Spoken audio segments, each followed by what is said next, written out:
Well, good afternoon, ladies and gentlemen. This next session might be described as being about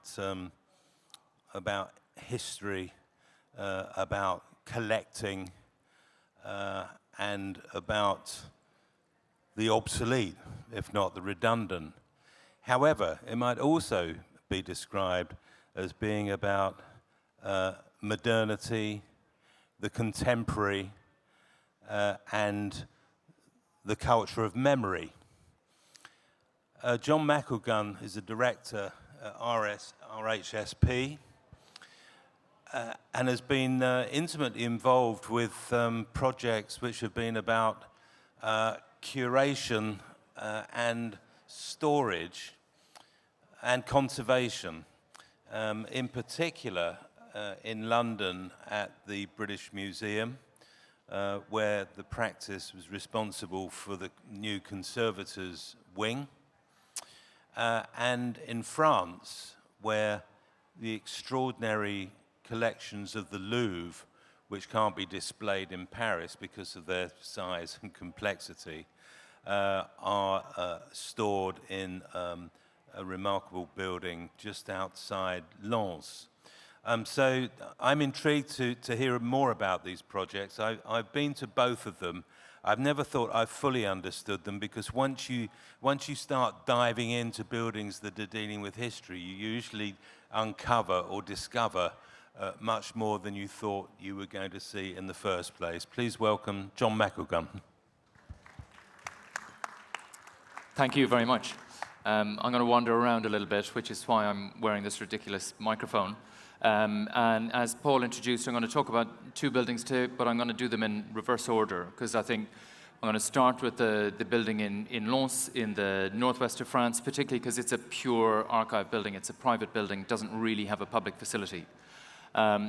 So this is the building here in its finished state, and I will explain as we go along how the size and shape of it came to be. But it started life as a competition back in 2015.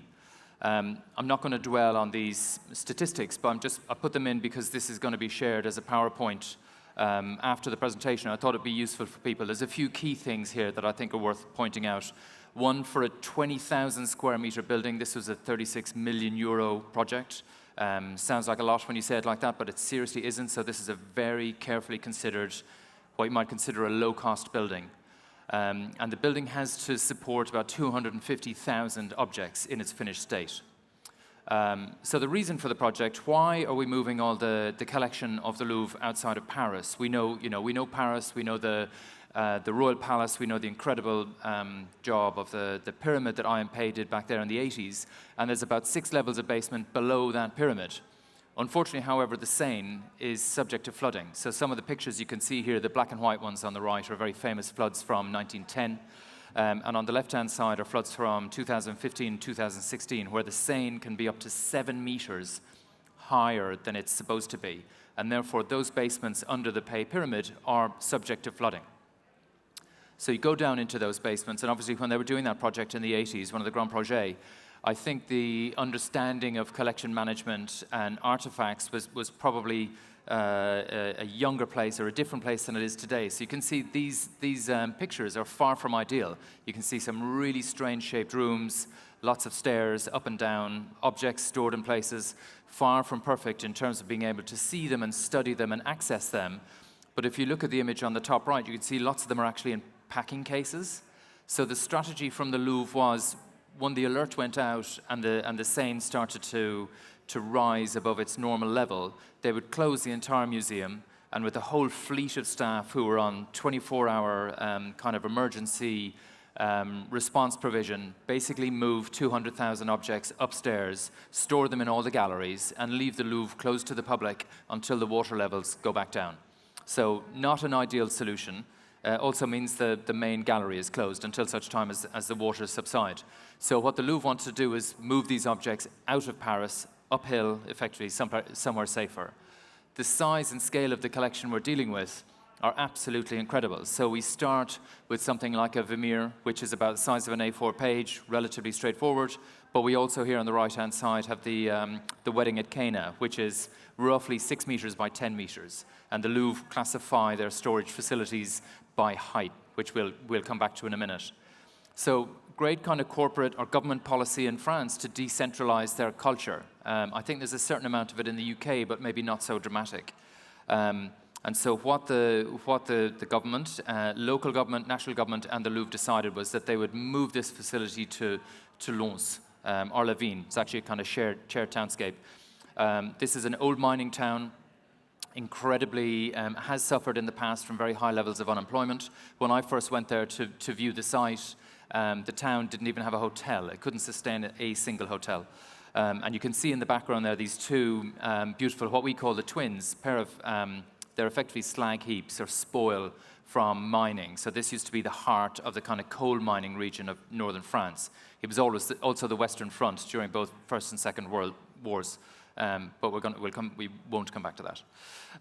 So to let you know where Lens is, it's actually strategically in a really, really interesting place. So I don't know if you can see from the back the little red dot there. So that's, we're about 40 kilometers southwest of Lille, and we're immediately located between London, Brussels, and Paris on a really major road network. So it's a great kind of strategic location for this collection to be housed.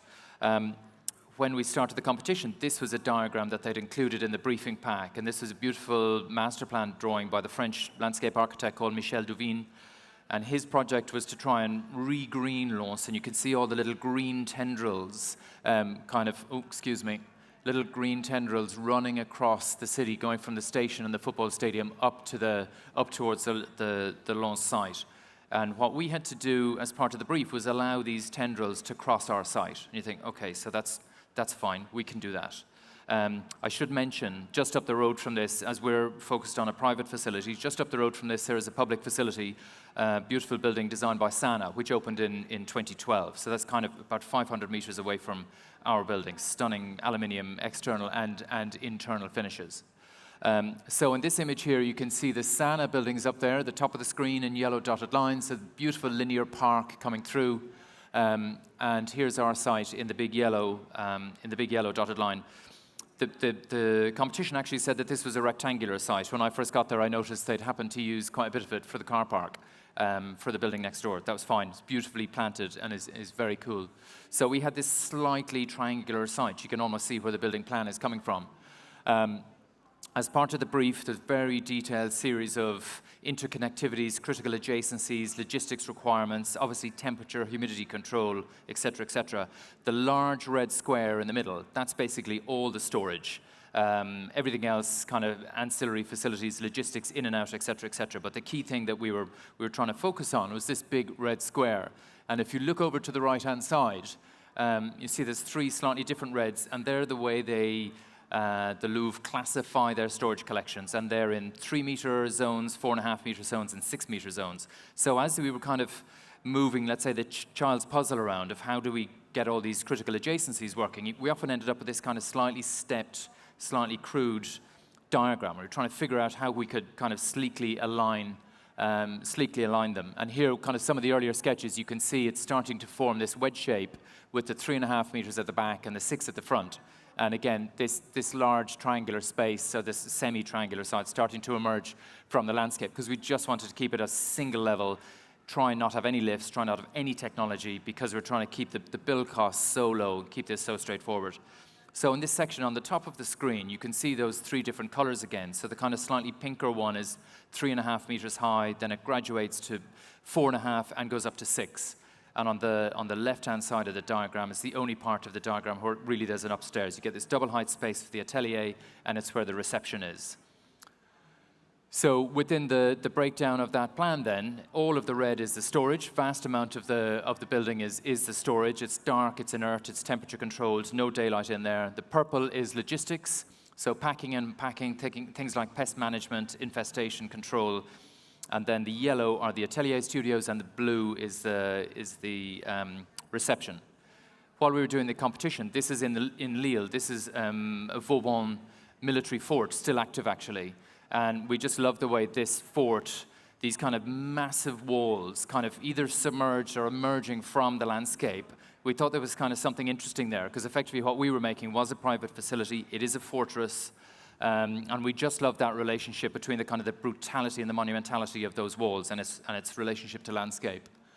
So then as we move on, this was our effectively our competition plan, and it's super, super simple in that there's two effectively plant rooms that run down the north side of the building and along the south side of the building. They contain all the MEP, air, wet risers, everything that you need to service the building. And then inside the building, the red is the storage, effectively, and the yellow is conservation. The white gap is the Boulevard des Arts that everything moves on, that we'll touch on in a little while. So kind of super simple diagram. But then you remember that I said the Michel Devine master plan said that we should allow some green tendrils to kind of cross the bottom of the site. Well, we thought it'd be better if the green tendrils could just kind of consume the entire building, go over the roof of the building, all the way across here. That's the car park to the north, and this is part of the linear site. We did suggest to the Louvre that maybe this could be a public park and they could allow people to walk on the roof. But as you can imagine, we kind of lost that argument. I think it's probably fair enough with 250,000 objects downstairs. So there now, this diagram in the green, up here in the top right-hand corner is the Sana building from 2012, and this is our building that we finished in late 2018.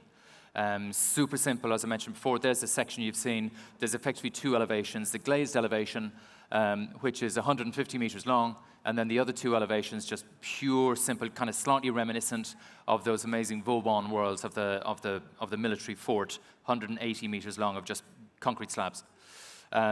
So these are the walls on the edge, those kind of 5 meters apart, separated twin walls that we suggested were the plant rooms. You can see them starting to be constructed here and move across the site. They just grow out of the landscape and get up to a maximum height here of about 13, 14 meters high. All done in, well, mostly done, there's hardly any steel in the building, mostly here done in precast concrete, or at least the first kind of lifts are all done in precast concrete. So you can see these arches being craned into position. The beams are precast, the columns are in situ, and then once those arches are in position, we kind of cast an in situ slab on the back that ties everything together. You get this huge, every arch springs from the east to the west, and it just lands 350 mil higher than where it sprung. So slowly the building climbs out of the landscape, gets taller. This was kind of a construction picture. Obviously, all the internal walls are purely partitions. None of them are load-bearing, giving, of course, the capacity to move and change over time as the collection expands and as they tend to do. Very briefly, I'm sure some people in the audience will be thinking, there's going to be a concern here about a big roof and leaking and 250,000 objects. The Louvre is certainly concerned, so are we, so is the Bureau de Control. And so you can see the precast concrete's in grey, the in situ slab ties it all together, then there's a layer of insulation and the green roof on top of that.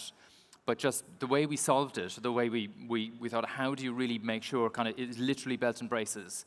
How do we make sure that this thing doesn't leak? So you can see here in this diagram, landscaping on top. You have a waterproofing, the first waterproofing membrane. Then below that, if you can see it from back there, a series of red lines. That's a series of electronic codes, and it's a leak detection system. So if any water penetrates the first layer, that electrical mesh can tell you to within 200 mil where the leak is. You scrape the landscaping away, you go and repair it, and then in the meantime, you have a secondary, not redundant, but a secondary layer of waterproofing below that.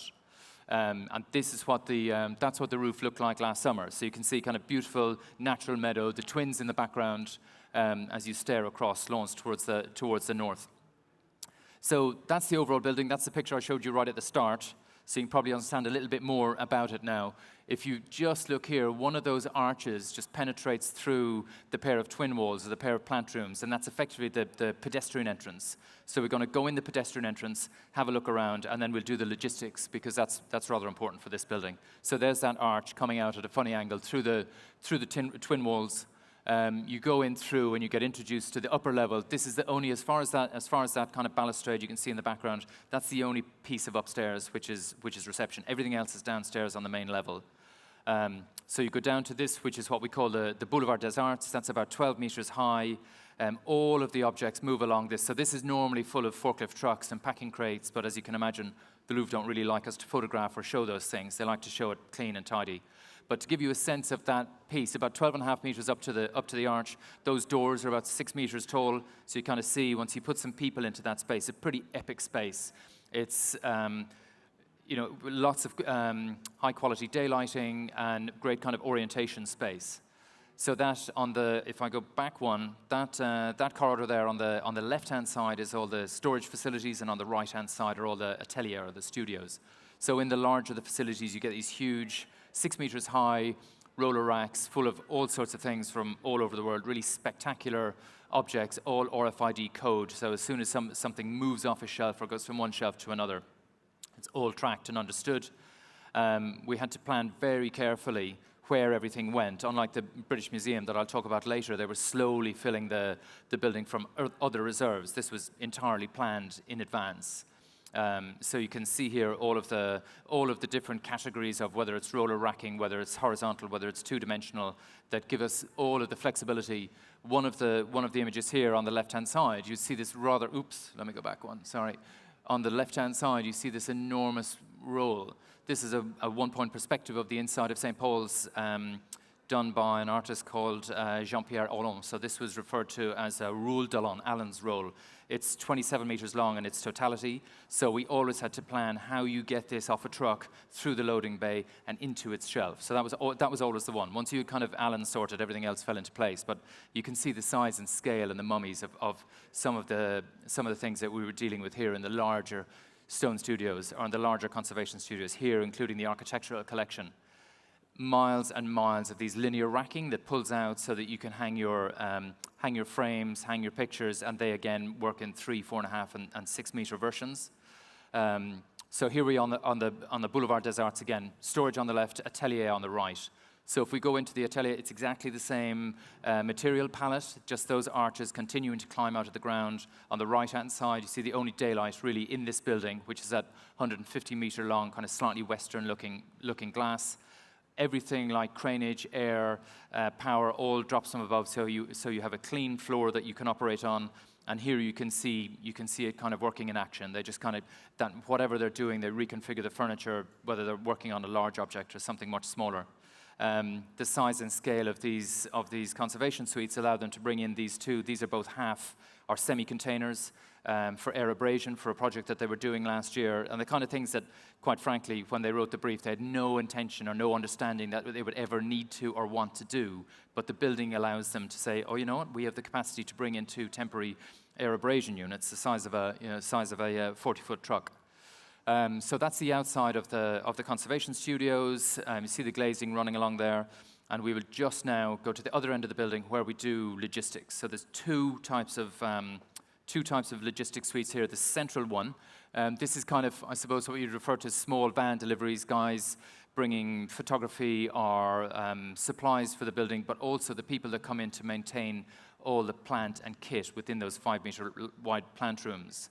The next one along, this is actually where the Supercube lorries come in from Paris with the objects. We can park 3 at any one time. There's always a big skip there for rubbish inside the loading bay. Again, you'll see it's exactly the same material, the same arches marching out of the ground.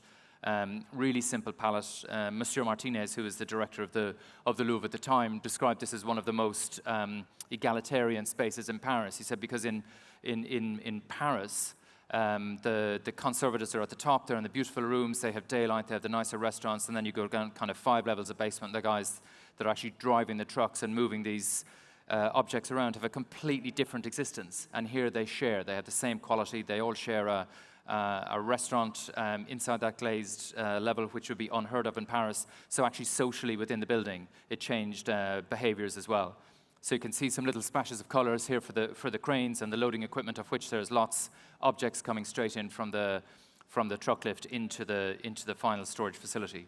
So that is that's the Louvre project, finished in 2018, and so now by complete contrast, we're going to go. And I think you'll see our goal when we were doing this was to have effectively a single-story building, no lifts, nothing to go wrong. What we had here was the luxury of space, and we used all of it. So then in complete contrast to that, this was a project that we started back in 2007, again as a competition, and this was an extension to the British Museum. Slightly different brief here, but again, just to touch on some of the key stats, this is a £90 million construction budget, but you'll see one of the key things there that I've highlighted, only 4,000 square meters of site. So for a kind of 18,000 square meter building, we've ended up with 9 stories in a very concentrated urban site in a grade 1 listed environment. So very tricky, completely different problem to solve, really. So here, highlighted in orange, you can see the site that we had. So the whole block is the British Museum.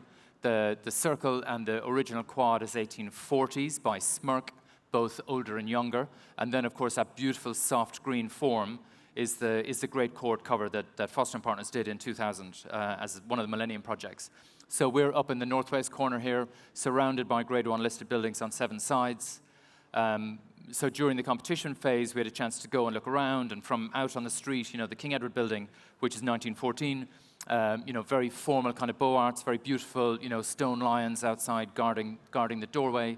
Bottom right is Bedford Square, which is probably the most protected Georgian square in the country, and we're just behind that, so we knew that proximity was always going to be an issue.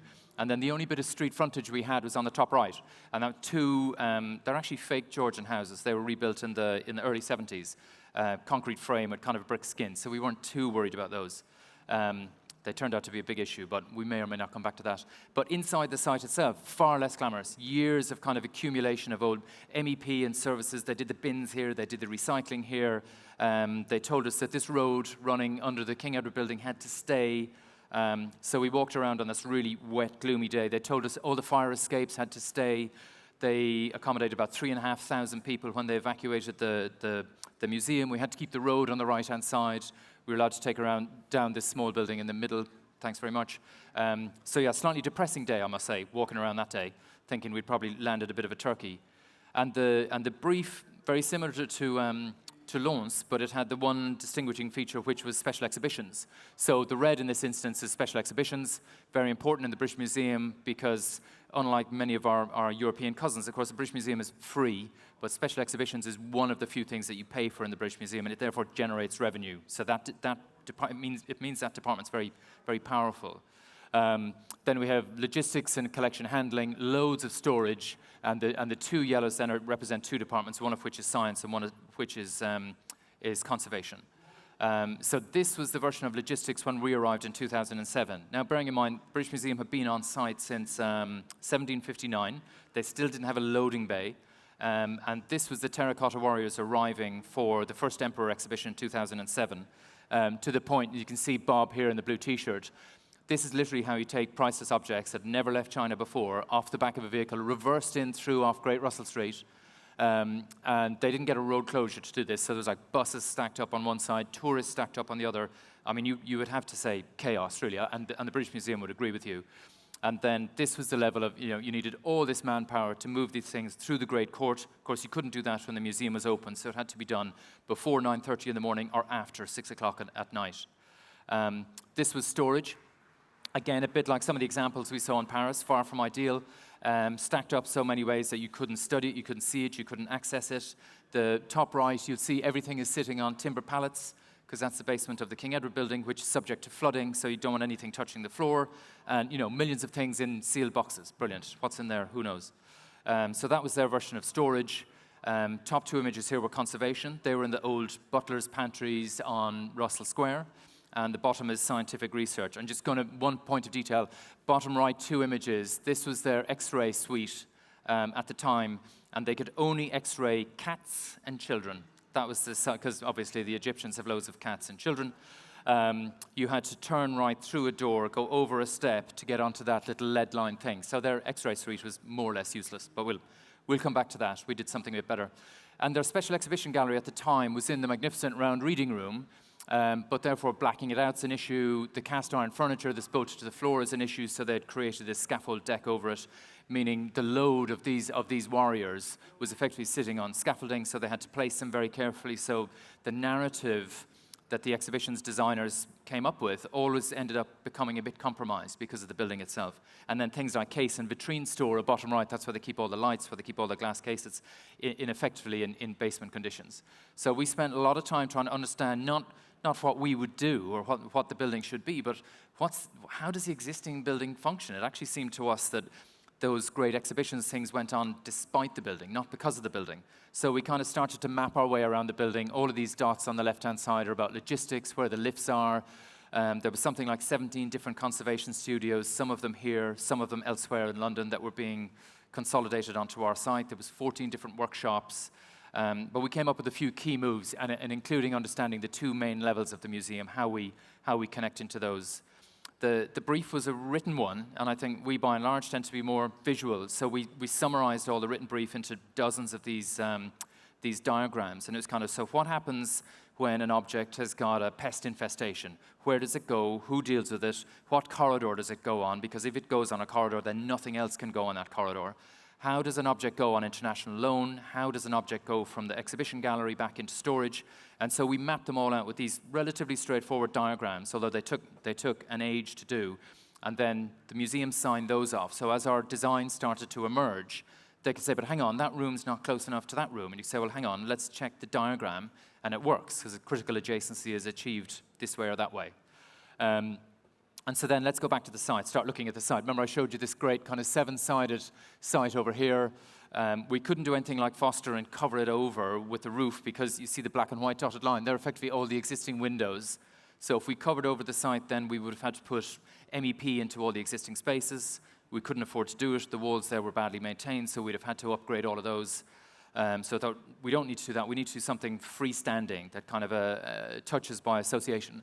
And then down here in the bottom right-hand corner, this was effectively, that was the old bookbindery. So you have the reading room here, Foster's Great Court kind of soft pillow form, and the King Edward building on the right. So we had this little section here. And the brief said that there would be 2 buildings. Phase 1 would do conservation, science, special exhibitions, and phase 2 would do the logistics and the storage. So we mocked up this, which would represent an 11-story building of storage, and therefore probably a black box, looming over, I think it's fair to say, Bedford Square. So there's no chance that's going to happen, but that's what the business plan said. So we said, why don't you put phase 2 down here? There's nothing been built on this site in the basement before. Put all of phase 2 into the ground and then put phase 1 on top of it. And that is ultimately what we did. So if you look at this kind of more developed section, there's 3 levels of storage down here. You can see that truck is still driving through, so that road that I mentioned is still running through the site.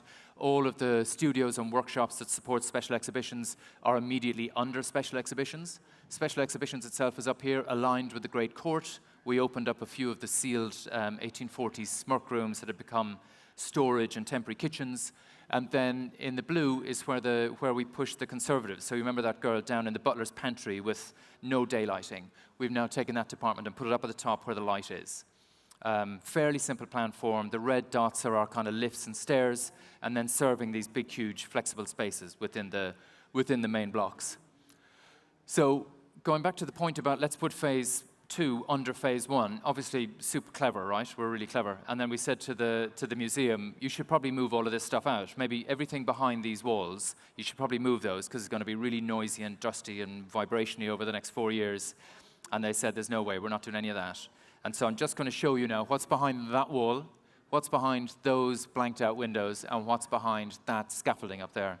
So the first wall over here, through 200mm brickwork, is the Devine Gallery. And that's the McElgunn marbles, or the Parthenon sculptures, whatever you want to call them, controversially still in London, but they're there through that wall. And we dug 25 meters below that gallery. Behind the blanked out windows, you have the Coptic corridor, so kind of finest collection of Egyptian artifacts outside of Egypt. And then behind the scaffolding, you have the Percival David Foundation, which is the finest collection of Chinese ceramics outside of China. So once we got out of the ground, the building itself was designed as a kind of kit of parts, all steel framed, all clipped together, bolted together, so we minimized construction site on time. I'm not going to get into this in too much detail because this is about archives, but you can see even the kind of the stairs here are kind of self-erected without the need for scaffolding. So then just briefly to run you through the building. So at the lowest level, loads of collection storage, loads of roller racking. which looked like this. I told you the museum had a different kind of filling schedule to the way the Louvre works, so they thought it was going to take them 8 years to fill this, to bring things back from Orsman Road, bring things back from Hackney. That becomes a structural issue, actually, because your building isn't heavy enough for the first 8 years until the collection's in there, so you're kind of worried about heave out of the foundations. But one of the things we did is we introduced student rooms down into the basement, meaning if a PhD student or somebody comes to study an object, you bring the person as close to the object as possible rather than vice versa. Because the less you move an object, obviously, the less possibility there is of damaging it. Over here in the pavilion below the ground, this is what we call the science pavilion. And you remember I mentioned that we had, they could only x-ray cats and children. That's not a sentence I thought I'd say very often. But over here now you have a huge x-ray suite, 6 meters by 6 meters by 6 meters, poured in one continuous pour, and then the concrete kept artificially warm for like a month, cooled down to minimize cracking, to reduce radiation. But more importantly, over here you have this atrium space, which is a science atrium. Above all things like this, scanning electron microscopes that work at about 10,000 times magnification, so that therefore want to be underground, want to be away from daylight, vibration, noise. So up here, the scientists come up to their library, to their offices, and to their kitchen space. The top of this, the roof light of this space is effectively ground level. That's ground level outside, a kind of planted space, Bedford Square on the left. So it's a visual amenity for Bedford Square, but also a place that our staff and colleagues can go and sit and have their sandwiches at lunchtime. This is Dan down in the X-ray suite. He's got a really interesting Instagram account. So you can see Discus Man here in the background. So this is the guy who previously could only X-ray cats. And now they can do, this incredible, this is about 50 times as powerful as kind of X-ray that you would use in a hospital if you broke your arm. So they can X-ray these objects at incredible levels of detail and also of finery. We come up a level to the logistics level. We spoke about trucks and vehicles and object movement. You'll see in the top corner up here, there's a truck. Truck doesn't always have to, there's a truck lift. Truck doesn't always have to lose the lift, and the road continues to run through the site. So you saw the the Terracotta Warriors coming in the south side in 2007. So the idea here, without getting stuck on these drawings, is that the truck lift allows the vehicle to either reverse straight into the Special Exhibitions Gallery, or the lift comes out of the ground, swallows the truck whole, and goes downstairs. So on the left-hand side is the excavation. So that was a 25-meter by 5-meter opening to put this truck lift in it. Camden and English Heritage, our local authority and planning, obviously didn't want, they actually said, we don't want this thing to look like a supermarket or the back of a Sainsbury's. We don't want to see the truck lift. So when the truck is not in operation, you just see this huge kind of granite lid. When a vehicle arrives, the lid pops out of the ground, the whole vehicle disappears in, and in 5 minutes, it's downstairs in temperature-controlled conditions where you can unload it with a forklift truck rather than with Bob and all his mates. Up a level to the Special Exhibitions Gallery. So this is the one component of this building that truly is public and therefore different from the Louvre from that point of view. And it's a 16-meter wide clear span, 70 meters long. We left glazing in on the end walls because we thought it was important. The BM kind of wanted a purely black box, but we persuaded them to leave the glazing there just in case one day it might be interesting. And I was talking earlier about the narrative of when they were working in the round reading room, that when they were trying to do the Hadrian exhibition and they were trying to tell his life from all the way through, and then realized that they couldn't put the key object in the right place because of floor loadings. So this gallery has like 20 kilonewton floor loading. It's got one of these little power points in every bay, in the ceiling, in the wall, and they give you 6 times of power, data, optic fiber, and electricity. So you decide where your exhibition is, and then your power and data is already there. So this is the first exhibition that we opened with I think in 2014. And it was Vikings Life and Legend. And on the right-hand side is the remnants of a 37-meter long, 1,000-year-old Viking warship, the longest and the biggest object the museum had ever exhibited, that they couldn't simply get into any of their other galleries. And this came straight in those loaded, so the truck in that instance reversed over the trufflet straight into the gallery. Of course, you can make smaller spaces as well if you're exhibiting jewelry and smaller objects. A few years later, this was the Rodin exhibition. Rodin was a big student of the Elgin marbles. And so they exhibited both the Greek sculptures and Rodin's work in the space. And you can see now there is daylight flooding in the end because they did choose to open up those end walls from time to time. And then we just briefly go upstairs to the conservation studios. These are daylit. These are super flexible. this is kind of, when they first moved in, all clean. This is actually Western Art and Paper from about a month ago. You see all the furniture is on wheels, so depending on what you're working on, the roof lights at the top of the image with baffles to prevent direct sunlight, blinds to prevent any UV issues, and lots of lighting controls. This is Organic Studio. You see all the objects are on wheels, so whether you're working on a small sarcophagus or a Polynesian sail, you just move all the furniture around. And that's a large stone studio downstairs, which you might just be able to make out as a series of these kind of long horizontal glass bands. They allow loads of light in, lots of privacy, because obviously the museum don't really want to be overlooked from the street. And so then that manifests itself, I'm going to skip that, that manifests itself over here as this building. And the building is kind of picked up. We're not going to get into the architecture here because we're talking about archives, but you see the horizontal striations of the King Edward building. We've kind of picked up on those and made a play, used the same stone from the same quarry but a different bed, and then these kiln-formed glass planks just run horizontally, kind of like the ashlar. And that was the British Museum. I'll go back to that one.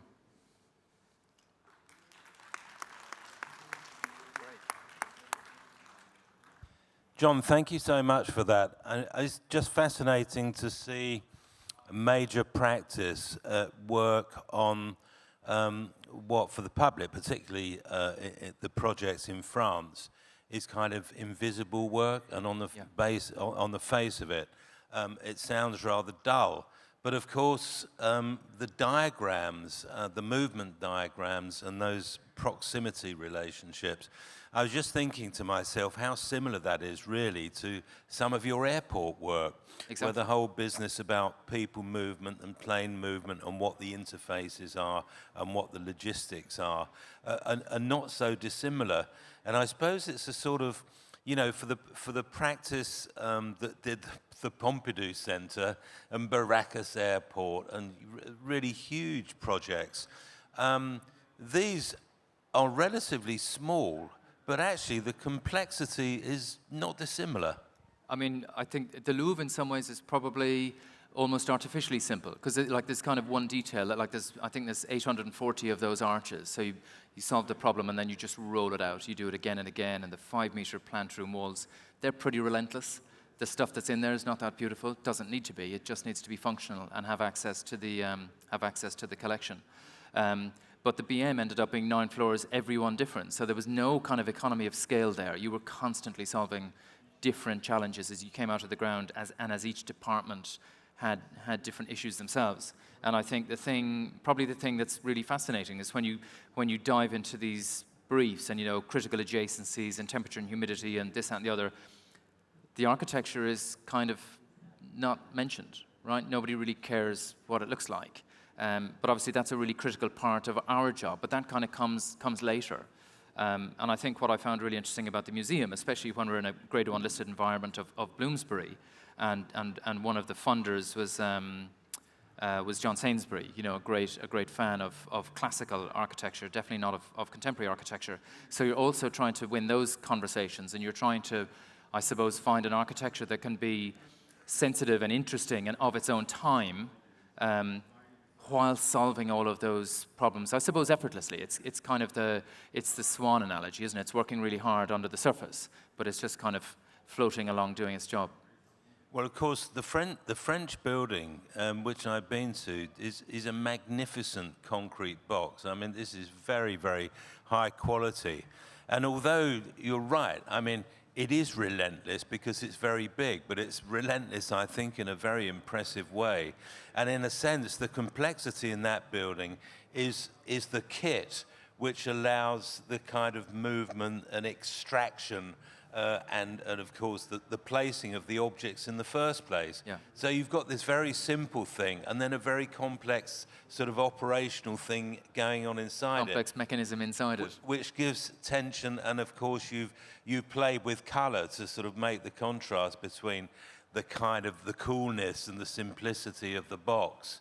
And the kind of almost dynamism of what's happening around and about. Exactly, and I mean, I suppose the colors in some ways, whether it's the roller racks or the overhead cranes, otherwise it's a grey box, right? I've got no problem with grey, let's be clear about that. But they're just little moments of joy and something different and something other.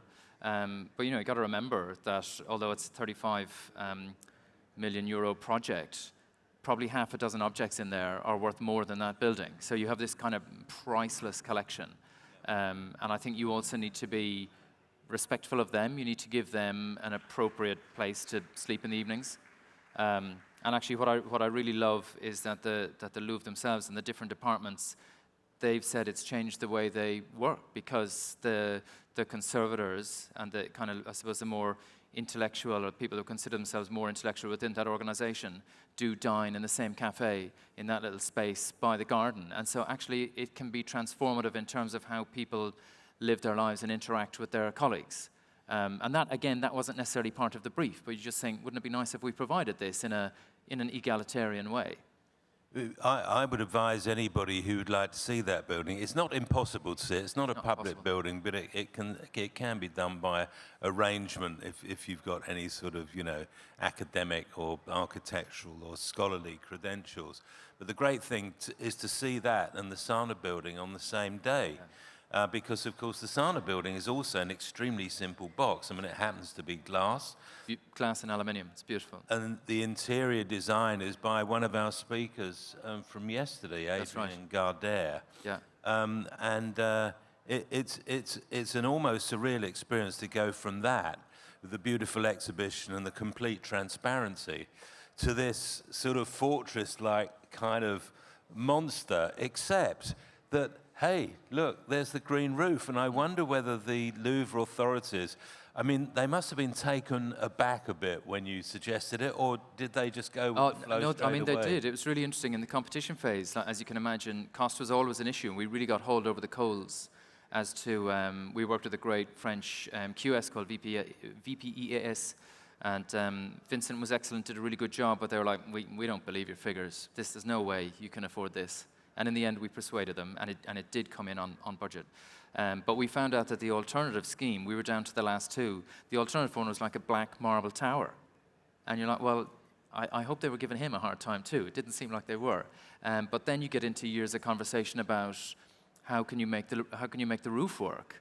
And in France, unlike in the UK, there's two codes. There's a Code de Travail, which is kind of interesting, but then there's a Bureau de Control that provides the standard construction details for kind of everything. But if you can't find the detail in the Bureau de Control, you have to go and test it.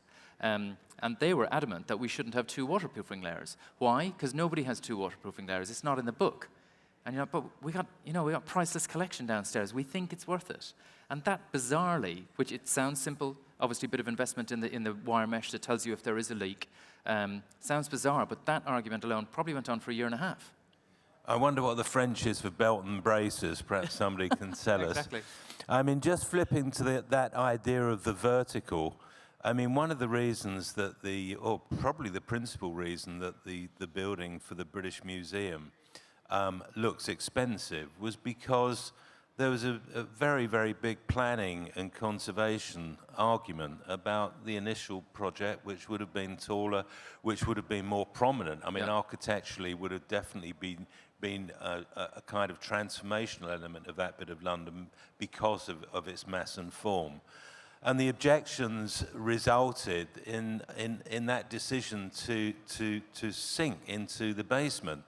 Now, I think from what you said, actually, looking at it now, it kind of looks quite a smart move. Leave aside the sort of, I think, pretty bogus, arguments about appearance. But nevertheless, in functional terms, there seems to be something about being below ground that worked. Well, I mean, because, of course, at that stage, when we were talking about having 5 pavilions above ground, we were still in old money, kind of stage C or something. And then we had the refusal from Camden, which was based on one of proximity. So we pushed that building below ground, which gave you the roof light and that bit of landscaping. To be fair, it did give it a lot of air around the back of Bedford Square and next to the Devine. So we were kind of thinking, well, architecturally it makes sense. That's fine. But once we then got into D and E and started really understanding what was in this equipment, like what you need, like Faraday cage for your scanning electron microscope, that stuff doesn't want to be upstairs. So actually, I think it was probably another year into the project where we were thinking, they maybe did us a favor. There's no way you'd have had that 9 meter or the 6 by 6 by 6 box above ground, right? That has to be in the ground. So yeah, I think maybe in 2020 hindsight, maybe they did us a favor. I think that's a nice note to end on. I mean, it's just an observation that I think there's a sort of impression amongst some of the general public and politicians, certainly in the UK, that architecture it's about aesthetics, and the only question is whether it looks beautiful or not. And I don't think, with the best will in the world, anyone's going to go to Leeuwarden and say, well, obviously this is beautiful, although the grass roof is beautiful. And actually you would find things of beauty to admire, at least to my eye, in that immaculate concrete. I mean, we saw a Perret church, a concrete church from about 1919 on the same visit. And there was a recognizable sort of semi-connection, the spirit with which this thing was being done.